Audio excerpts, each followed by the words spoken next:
台南市教育局结合着民间团体，斗阵伫咧推设台语戏剧巡回列车。这个月呢，会巡回10间学校，用趣味的剧情甲活泼的表演方式，打造这浸水式的无机环境，要互囡仔若看戏若学台语，也要鼓励少年人愿意开喙讲台语。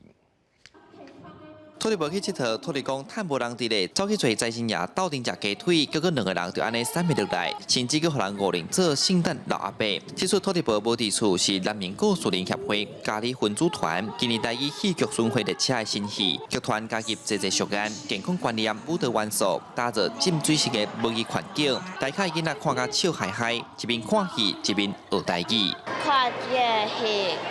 互我学到真多。 很好玩，然后又可以学台语。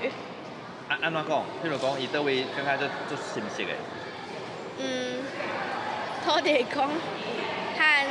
圣诞老公公。你能透过这个活动里面吼，可以足简单足快乐去学习，可获得足侪经验安尼。为着要甲母语向下定根，台南市教育局近来结合协会合作，推动台语戏剧入校园，按算5月份会巡回10间学校演出。教育局希望透过趣味的戏剧表演，互囡仔学台语无负担。另外，剧团演员发觉，这阵囡仔的台语程度渐渐退步，因认为透过活泼甲趣味的方式，会使提升学生开喙讲台语意愿。活动办了真好，就是为 细汉就开始训练伊，会当听台语啊，是讲台语安尼。看起来囡仔拢不管是几年，不管是幼稚园啦、1年的啦、3年的，像较拄仔这是3年，因为跟阮的互动就足好的，吼，就安尼学的因啦吼，爱讲目镜哩，遮爱比。协会指出，虽然目前主要是伫台南各校园咧做巡演，不过因今仔嘛开始伫社区推广，邀请时代指挥演戏，因讲未来有机会，希望剧团会使拓展到外县